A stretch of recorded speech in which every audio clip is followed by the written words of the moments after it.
Hi everybody, I'm Jeff Frankenfield.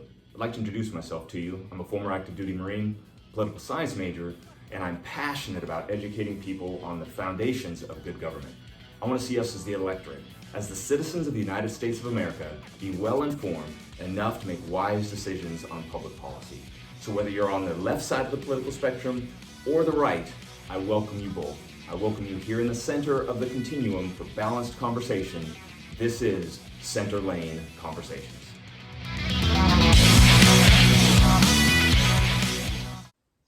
Hi everyone, and welcome to episode 2 of Center Lane Conversations. I am your host, Jeff Frankenfield. Thank you so much for taking time out of your day to watch us. If you got a chance to watch last weekend, which was episode 1 over Memorial Day weekend, we talked about the differences between state constitutions and the federal constitution and how our rights may differ depending upon the state that we live in. So if you haven't got a chance to watch that and you enjoy this one, please go back, take a look, and I welcome any of your feedback, whether it's comments, questions, etc. In fact, I got some feedback this week, and that's what we're going to spend a little bit of time on in this episode, is answering some of those questions that came in, as well as there were a couple items that I actually forgot to put in there the first week, so we'll touch on that as well. I want to dive right in, but first, let me take care of a couple house cleaning items. First, our email has changed. I know it's only the second week, but I wanted to get the right email address that we can have moving forward, and so it has changed. The new one is centerlaneconversations@gmail.com. Again, centerlaneconversations@gmail.com. If you were kind enough to take the time to email me last week, I didn't get it, and I'm so sorry about that. So if you wouldn't mind, if you still have that pressing question, if you have some comments you'd like to make, if you wouldn't mind emailing me again at our new address, at our new email address, I'll be sure to respond. In fact, I did get some feedback this week. Some folks reached out to me, found me on the web, and did ask me some questions. And that's what this show is going to be about, is the follow-up, the answers to those questions. And then there was a couple items actually that I had forgotten to put in there last week that I would like to touch on that coincide with all of this as well. So additionally, if you do need to get a hold of us outside of email, you can find us out on Facebook and at Instagram at Center Lane Conversations. And then we do have a Twitter handle at Center Lane Convo. So it's Center Lane and CONVO. So again, welcome the dialogue, whether you're from the left side of the political spectrum or from the right side of the political spectrum, or you're like me, right in the middle, where in some cases you'll be right of center, others you'll be left of center. I welcome it. I want to have good government. I want to have respectful dialogue. That's how we grow. That's how ultimately we have a better society. And we need to bounce ideas around in a respectful way. We need to hear each other's backgrounds, their points of view, so that we can learn from one another. Okay, one of the viewers reached out to me and actually was wondering about this sword behind me, wanted me to mention it on one of my next episodes. So let me just touch on it real quick. That is a Marine Corps NCO sword. So I mentioned I was an active duty Marine in the mid-90s. I became a non-commissioned officer. And when you get to that level, as part of your dress uniform, you are allowed to wear an NCO sword. So I have that obviously on my wall since then. Hope you enjoy it. Kind of a cool piece. And so that's that. Okay, let's jump right in. But before I get to the follow-up questions that came into me this week, let me touch on one thing that I forgot to put in the initial episode last weekend. It had to do with the state's ability to restrict your constitutional rights at the federal level. Now, for example, let's take the Second Amendment. It's a hot button issue, I know, but the right to bear arms. It is in the United States Constitution, Second Amendment. But you may not know that depending on the state you live in, your actual rights can be really encroached upon. So here's how it works. I mentioned last week that the state cannot violate the federal level. The state cannot violate the U.S. Constitution. If there is a conflict, the U.S. Constitution wins. However, I also mentioned that under the 10th Amendment, anything not explicitly mentioned or stated in the U.S. Constitution, those powers go to the state level. The founders wanted a smaller federal government and give power to the people. So the state level gets most of the power, but again, cannot violate the U.S. Constitution. What does that mean for us? So let's go back to the Second Amendment. We have the right to bear arms. However, depending upon the state you live in, the ease of which you can purchase a firearm, get ammunition, what sorts of firearms, etc., all of that can be different based upon the state you live in. Some states are very wide open. They have open carry. They're very, I'll say, gun friendly, if you will, as far as the rights to carry. Others are very constrictive, and really they only have to have one option out there for you. And they can say that, hey, yes, you have the right to bear arms. If we want to limit you to the type of guns, the type of ammo, etc., then we can certainly do that. It doesn't prevent you technically from bearing arms of some sort or purchasing it, but we are absolutely going to lock you down. We're going to put stricter gun laws in place. We're going to put background checks, etc. And so you will see again the differences depending upon the state you live in. I hope you're beginning to see that this dialogue about local state rights and how they may have the power to infringe upon your rights you get to enjoy under the U.S. Constitution, not violating them, but certainly butting up against them and making these freedoms very, very difficult to walk out in some cases. I hope you're beginning to understand and appreciate that this becomes a launching point for the dialogue at the federal level. At the federal level, there's a lot of talk about whether someone wants big government or small government at the federal level, etc. And we'll get into that in future weeks. It's one of my most passionate things to talk about. I love it, but it is broad and it is deep at the same time. There's a lot of aspects to it. So again, looking forward to that conversation at some point. But I wanted to make sure I at least touched on the state's ability to perhaps infringe upon your rights a little bit before we jump in to the next episode. But now let's go ahead and get to some of these follow-up questions that I got.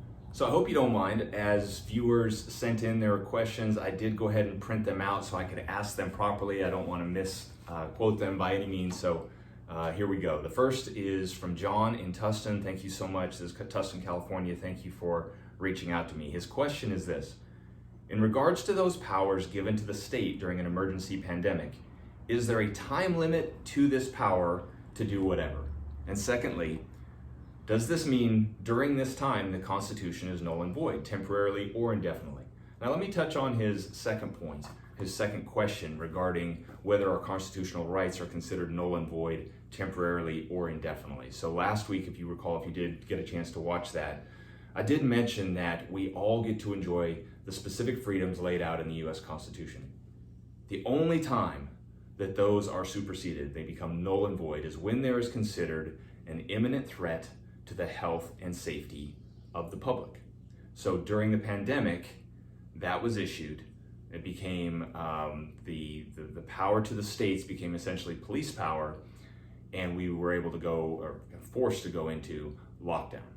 So as far as that goes, it is temporary. The minute the emergency status is taken care of, as soon as it ends, your rights are free and clear. We're walking around as free people as we should. Now the second part, again, in regards to those powers given to the state during an emergency pandemic, is there a time limit to this power to do whatever? Now this is one that's even more interesting to me. The answer is, it depends on the state you live in. For example, the state of Wisconsin, I thought was really, really interesting. In their constitution, it gives the executive power free reign to do what he or she wants pretty much over the first 30 days. It's structured very much like the U.S. Constitution. So let me give you an example. As President of the United States, he or she, when we have a female president, will be the commander-in-chief of the military. So I'll just mention he for now to make it easier. We haven't had a female president yet, so I'll just go with the he to keep it quicker. So if there is a hot spot in the world, something where we need to respond with military action, he is given that freedom because the Congress is the one that actually controls the military budget, and they're the ones that actually declare war. But in times of, when time is of the essence, they don't want to get into a bunch of bureaucracy and decision-making and debate, etc. They just want to give the freedom to the president as commander-in-chief of the military to go do what he needs to do, to strike where it's needed, to take care of business, and he can really do what he needs to for the first 30 days. Technically, after the first 30 days, Congress can put a stop to him. And again, the reason is because they want him to come back in. There's an accountability aspect, the balance of powers, if you will. And they pretty much say, you know what, it's been a month, it's been 30 days of doing what you felt was needed. but now there needs to be an accountability. Now there needs to be some discussion. If you want to continue to deploy troops, etc., that's going to cost money. We're the ones with the power of the purse. We're the ones that control the budget. So we'll say, yes, you can go ahead with your military action and we'll fund it, or no, it's not going to be approved. You need to stop that immediately. And then also, as I mentioned, the Congress are the ones that technically declare war. So if we were to have military action against another country, for example, and it really got hot and started expanding, and the potential of the declaration of war was needed, then that is something they want to rein in from the president. So there's some accountability there. So I say that because Wisconsin is sort of structured in the same way. The governor could lock down the state for 30 days. He had that right within the Constitution. But what was interesting a couple weeks ago is that he tried to extend it. He told the state, we're going to continue the lockdown. Everyone was up in arms. Everyone was mad. And the Supreme Court at the state level actually jumped in and said, you know what? The governor, the executive of the state, has overstepped his rights. And they deemed that edict for a lockdown is unconstitutional. At that point, they immediately opened the floodgates. They reopened the economy. They reopened the restaurants, the bars, you name it, and everyone went out and let loose. So in Wisconsin, that's how that was structured. In California, it's different, and I'll answer that because you are here in California. So really, there is no time limit. This is a unique time. There have been epidemics, there have been pandemics before, yellow fever, etc. But there is no timetable to this. It is a little bit uncharted waters. And for everything that I can tell, I've looked through a lot of resources. I'm definitely not a lawyer, but I have scoured this thing because I wanted to honor your question. And everything that I see states that Governor Newsom and the executive as governor can determine who gets locked down for how long, and until the emergency actually is considered stopped, it's going to continue. One other point I'll make with regards to the restrictions or lockdowns or quarantines or any executive order that comes out from the governor. One thing that it says, at least in our Constitution, is that you can't pick and choose the edicts. For example, the rights to assemble. That's significant. Churches are opening again. People want to be on the steps in Sacramento, peacefully assembling to kind of come against what they feel is improper policy by the government.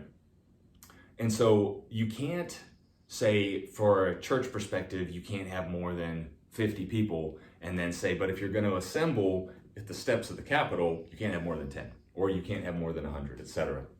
If you're going to say the right to assemble in whatever capacity that is, you have to put stipulations in writing on what that is, and it has to be uniform across all assemblies. So I hope that helps. John, if there's any other questions you have, please send them my way. I'll do my best to either follow up with this if I didn't answer it well, or answer your next question. Now the next question comes from Amy. She is in Aliso Viejo, California, also in Southern California. So thank you, Californians, for reaching out to me. I do appreciate it.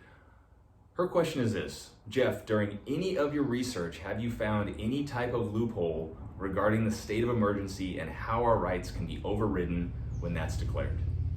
Well, I did a lot of research this week, and I thought I may have found a loophole, but Amy, I didn't. It's pretty tight. I've looked through a lot of things. Again, I'm not a lawyer, but I read through a lot of folks who are professors in law, etc., and the loopholes that I can see aren't there.